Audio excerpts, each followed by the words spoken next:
नमस्कार दोस्तों, wealth take pro channel में आप सभी का स्वागत है। अभी तक आपने मेरे चैनल को सब्सक्राइब नहीं किया है तो प्लीज़ कर दीजिए और बेल आइकन भी दबा दीजिए। तो दोस्तों, आज हम इस वीडियो में कवर करने वाले हैं बस एक ही शेयर को, बस उसके साथ उसी सेक्टर का इम्पोर्टेंट टॉपिक को भी कवर करेंगे। अगर वो टॉपिक की बात करें तो वो है लोकसभा के इलेक्शंस जो 2024 के। तो आपको तो ये सब पता ही होगा कि अभी 4-5 राज्य के जो स्टेट्स के जो असेंबली इलेक्शन हुए थे, उनके तो रिज़ल्ट आपने देखे ही होंगे और उसके बाद जो मार्केट भागा था वो भी आपने देख लिया होगा। तो अभी आगे लोकसभा के जो इलेक्शन है तो इसको फाइनल करके हम बुला सकते हैं और इस इलेक्शन में कौन सी पार्टी जीतेगी, नहीं जीतेगी, पूरे मेजॉरिटी के साथ आएगी, नहीं आएगी, तो इसी के साथ और इसी टॉपिक के ऊपर हमारा शेयर मार्केट भी रिएक्ट करेगा। और एक सेक्टर है उसमें से, तो वो है डिफेंस सेक्टर, वो भी इसी चीज़ के ऊपर ज़्यादा रिएक्ट कर सकता है। तो आज हम इसी के ऊपर बात करने वाले हैं, ये सेक्टर के ऊपर और उस कंपनी के ऊपर। तो आप कहीं मत जाइएगा, वीडियो में बने रहें।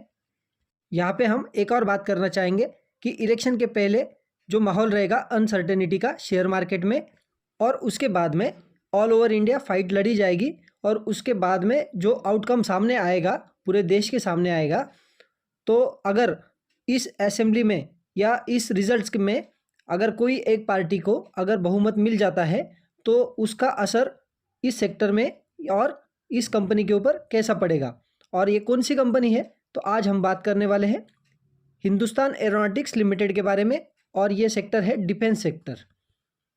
अगर एचएल की बात की जाए तो एचएल एकमात्र भारत देश की कंपनी है जो खुद फाइटर एयरक्राफ्ट बनाती भी है, उनकी ओवरऑलिंग भी करती है और उनका मेंटेनेंस भी देखती है हमारे भारत सरकार के लिए, या हम तीनों सेनाओं के लिए भी बोल सकते हैं यहाँ पे। अगर इनके प्रोडक्ट्स की बात की जाए, transport aircraft, fighter aircraft and helicopters ये बनाते हैं। अगर इनके बिजनेस की बात की जाए या इनके एडवांटेजेस की बात की जाए तो सबसे पहली और सबसे बड़ी बात यह है कि इनका जो बिज़नेस है वो हमें भारत देश में मोनोपोली ही देखने को मिल रहा है। मतलब इनके जैसा कोई और काम नहीं करता है पूरे भारत देश में। मतलब खुद ही मैन्युफैक्चर करना है, खुद ही उसको ओरलिंग भी करना है और मेंटेनेंस भी देखना है, ये तीनों चीज़ें एचएल देखता है। इस चीज़ की रिक्वायरमेंट कहाँ होती है आप सबको तो पता ही होगा, लेकिन हम यहाँ पे कवर कर लेते हैं। तो सबसे पहले इंडियन आर्मी को भी यहाँ पे हेलीकॉप्टर्स की ज़रूरत पड़ती है, तो आपको ये पता ही होगा। बाद में नेवी को हेलीकॉप्टर्स की भी ज़रूरत पड़ती है और फाइटर जेट्स की भी ज़रूरत पड़ती है। और उसके बाद में इंडियन एयरफोर्स तो फाइटर जेट उड़ाता ही है और सभी तरह के फाइटर एयरक्राफ्ट और ट्रांसपोर्टेशन एयरक्राफ्ट वो सारे यूज़ भी करता है। अगर इनके बिजनेस डिटेल्स पता की जाए तो Hindustan aeronautics limited engaged in business of manufacturing of aircrafts and helicopters and repair maintenance of aircraft and helicopters. तो ये इनका बिजनेस है।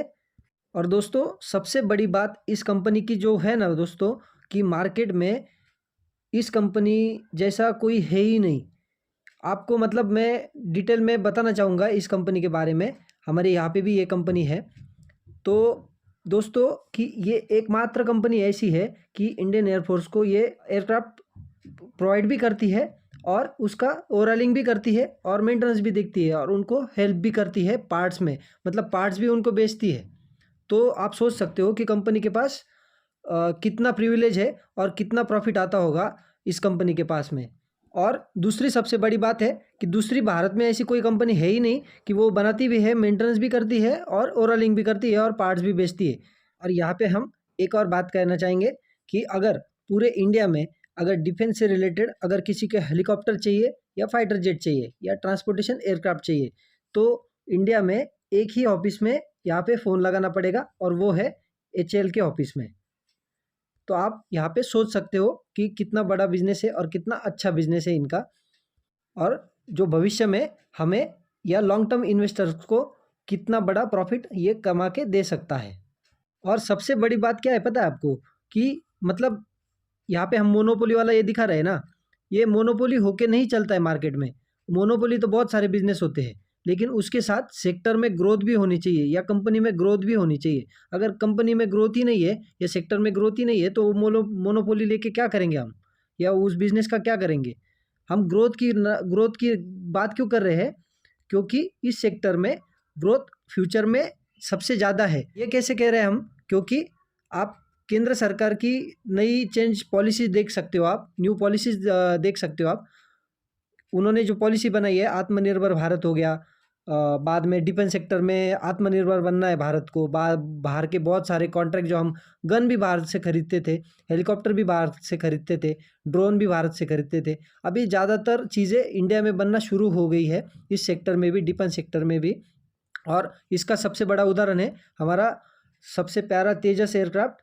तो तेजस एयरक्राफ्ट भी इंडिया में ही बनता है, और वो कौन बनाता है? एचएएल बनाता है। इंडिया का अगर डिफेंस बजट देखा जाए तो 72.6 बिलियन डॉलर हमें देखने को मिल जाता है, जो 2019 में या हर साल देखने को मिल जाता है। अगर उसके अगेंस्ट हमारा जो राइवल कंट्री है या दुश्मन कंट्री है चाइना, उसका जो डिफेंस बजट है 225 बिलियन डॉलर्स में है। मतलब इंडिया से लगभग 3 गुना ज़्यादा बड़ा उनका डिफेंस बजट है। पाकिस्तान का तो मैं नाम ही नहीं लूँगा, क्योंकि पाकिस्तान तो इंडिया के सामने कुछ भी नहीं है। अब आप बोलोगे कि इतना बड़ा बजट है तो हमारा क्या फ़ायदा है उसमें? तो हम वही बात करने वाले हैं कि चल में इस शेयर में क्या फ़ायदा है कि इतना 72 बिलियन डॉलर्स का जो बजट है वो कहाँ जाएगा? अगर आत्मनिर्भर भारत की इम्प्लीमेंटेशन होता है, हो तो रहा है पहले से ही, लेकिन अगर भविष्य में अगर और स्ट्रांगली होगा तो एचएल में कितना पैसा आएगा आत्मनिर्भर भारत से, या ये डिफेंस वाली सारी योजनाओं से कितना एचएल में पैसा आ सकता है। अपॉर्चुनिटी तो इंटरनेशनल लेवल पे भी हो सकती है और डोमेस्टिक लेवल पे भी हो सकती है। डोमेस्टिक लेवल पे तो हमारा चल ही रहा है आत्मनिर्भर भारत, लेकिन उसके साथ साथ ही इंटरनेशनल लेवल पे भी हमारी एचएल में क्या प्रोग्रेस है या क्या अपॉर्चुनिटीज़ है एचएल के पास, तो वो भी ज़रूरी है। क्योंकि सबसे ज़्यादा पैसा बाहर से ही आना ज़रूरी है। भारत का पैसा भारत में आएगा तो और कितना प्रॉफिट हो सकता है? क्योंकि अगर बाहर से, इंटरनेशनल से अगर पैसा आएगा तो बाहर की करेंसी इंडिया में आएगी, डॉलर्स में, पाउंड्स में, यूरोज़ में अगर करेंसी इंडिया में आएगी तो अल्टीमेटली इंडिया का और भारत देश का ही फायदा होने वाला है। सकते हैं कि एचएल का और अर्जेंटीना का डिफेंस मिनिस्ट्री साइन ऑफ हुआ था, जो मीडियम यूटिलिटी हेलीकॉप्टर्स का जो कॉन्ट्रैक्ट हुआ था। मैं इसलिए ये कह रहा हूँ क्योंकि अभी तक भारत देश ने या कोई भी कंपनीज ने एक्सपोर्ट नहीं किया है कोई भी फाइटर जेट या हेलीकॉप्टर, मतलब बड़ा कोई डील नहीं हो पाया है अभी तक। तो अगर वो दिन आ जाता है जल्द से जल्द, तो हमारे डिफेंस इंडस्ट्रीज़ के लिए और भारत सरकार के लिए भी और हमारे भारत देश के लिए भी ये प्राउड मोमेंट होगा कि हम भी डिफेंस सेक्टर में आगे बढ़ रहे हैं। अभी इसके बाद में अभी कंपनी का पूरा हमने डिटेल देख लिया, कंपनी क्या बनाती है, कैसे मैन्युफैक्चरिंग करती है, किसको बेचती है, पूरा डिटेल देख लिया। अभी कंपनी का बैलेंस शीट देख लेते हैं। तो अगर इनके एचएल के रिजर्व्स की बात की जाए तो आप देख सकते हो स्क्रीन के ऊपर 11,740 करोड़, 12,855, 15,022 करोड़, 18,929 करोड़, 23,171 करोड़। मतलब आप देख सकते हो कि ईयर ऑन ईयर इनके रिजर्व्स भी बढ़ते ही जा रहे हैं। मतलब हम यहाँ पे कह सकते हैं कि कंपनी फंडामेंटली स्ट्रांग है। अभी सबसे इम्पोर्टेंट बात, कंपनी के ऊपर कर्जा कितना है? तो पहले कर्जा कितना था? 100 करोड़ रुपए का कर्जा था, उसके बाद जीरो हो गया, उसके बाद अल्टीमेटली पूरा देख सकते हो अभी कंपनी के ऊपर 0 रुपए का कर्जा है। तो हम यहाँ पे कह सकते हैं कि कंपनी डेब्ट फ्री है। अगर यहाँ पे शॉर्ट टर्म बोरोइंग की भी बात की जाए तो ये भी बिल्कुल ज़ीरो है और लॉन्ग टर्म बोरोइंग भी ज़ीरो है। तो यहाँ पे हम फंडामेंटल्स भी बहुत ही बढ़िया मान सकते हैं। और इसके बाद हम कैश एंड कैश इक्विवेलेंट भी देख लेते हैं कितना है कंपनी के पास। तो आप देख सकते हो स्क्रीन के ऊपर 20,306 करोड़ रुपए का दोस्तों एचएल के पास कैश अवेलेबल है। मतलब आप सोच सकते हो दोस्तों कि कंपनी कितनी स्ट्रांग है। बिल्कुल आप बोल सकते हो बैलेंस शीट एकदम 5 स्टार है, इसमें कुछ डाउट की बात ही नहीं है। अगर आप सिर्फ शेयर मार्केट के बारे में वीडियो देखते हो, लेकिन जिसको भी अपने देश के बारे में समझ है, किसकी सरकार आती है, कैसे आती है, मतलब कितना स्ट्रांग है, क्या है, तो आपको इस कंपनी के बारे में भी अंदाज़ा आ ही जाएगा। अगर नेक्स्ट बात करें तो शेयर होल्डिंग पैटर्न भी आप देख सकते हो। यहाँ पे प्रोमोटर के पास 71.65% शेयर है, तो ये भी मेंटेन में है, मेंटेन लेवल में है। एफआईएस देखे जाए तो 9.7, उसके बाद में डीआईएस देखा जाए तो 14% के आसपास है और पब्लिक 5.5% के आसपास है। लेकिन आप यहाँ पे आप बोलोगे कि सर ओएफएस की बातें, सरकारी कंपनी है तो ओएफएस की बातें यहाँ पे चलती रहती है। तो आप ये टेंशन मत लो, इनका बैलेंस शीट स्ट्रांग है और जब तक 50% के नीचे नहीं जाते ना तब तक कोई टेंशन लेने वाली बात नहीं है। और 50% के ऊपर है मतलब आप कह सकते हो कि सरकार के कंट्रोल में है। और इस टाइम में डिफेंस की कंपनियां सरकार अपने कंट्रोल से बाहर तो नहीं जाने देगी।